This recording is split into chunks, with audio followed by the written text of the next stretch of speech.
Heart check tayo ulit. Have you ever slowly drifted away from God? Not in one big moment, but in small choices. Hindi naman bigla. Siguro unti-unti lang na lumalayo ka sa Diyos. Less prayer, more distractions, small compromises, until one day, you realize your heart feels far from God. In today's gospel, one of the 12 disciples makes a shocking decision. Judas Iscariot goes to the chief priest and asks, "What are you willing to give me if I hand him over to you? Ano ang mapapala ko? Ano ang ibibigay niyo sa akin pag binenta ko siya?" They offer him 30 pieces of silver. Later, during the meal, Jesus Christ reveals that one of his disciples will betray him. The disciples are deeply troubled and ask one by one, "Surely it is not I, Lord." Even Judas asks the same question. And Jesus answers quietly, "You have said so."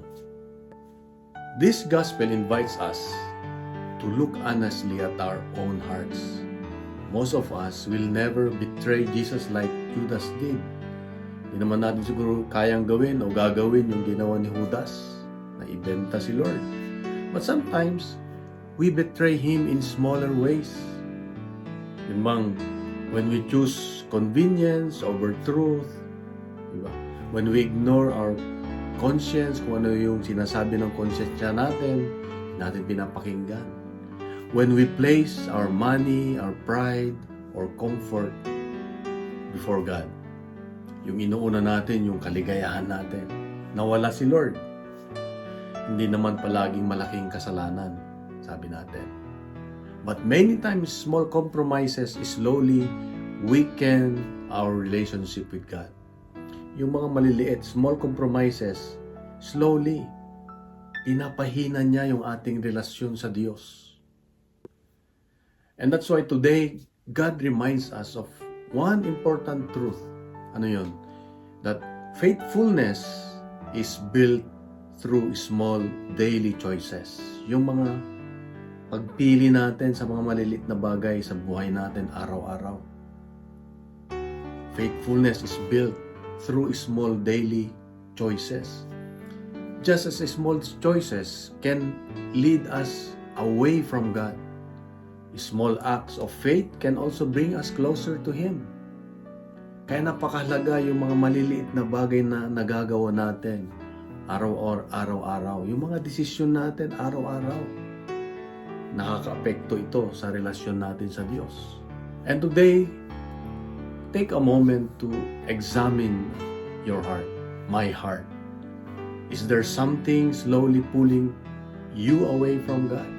Meron bang isang bagay na naglalayo sa atin sa Diyos? Maybe it is time to return. Because unlike Judas, we still have the chance to choose differently. Pwede pa namang magbago. May pag-asa. Ang problema kay Judas ay nawalan siya ng pag-asa na sabi niya nung nagsisi siya, hindi na ako matapapatawad ng Diyos.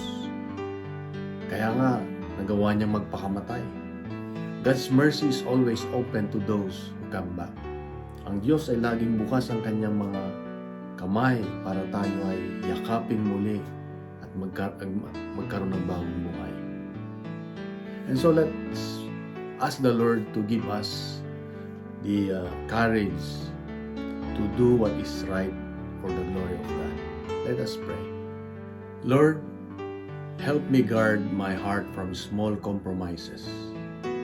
Give me the courage to choose what is right each day and lead me back to you whenever I begin to drift away from you. At tulungan mo ko, Panginoon, na nasa iyo lagi. All these things, Father, I ask and pray through your Son Jesus with the Holy Spirit, one God forever and ever. Amen. In the Father, Son, and Holy Spirit. Amen. Kung nagustuhan po natin ang ating refleksyon ay Iniling ko lang po na ibahagi natin sa mga kasama natin, kamag-anak, kaibigan. Let's fill social media with good news, not bad news.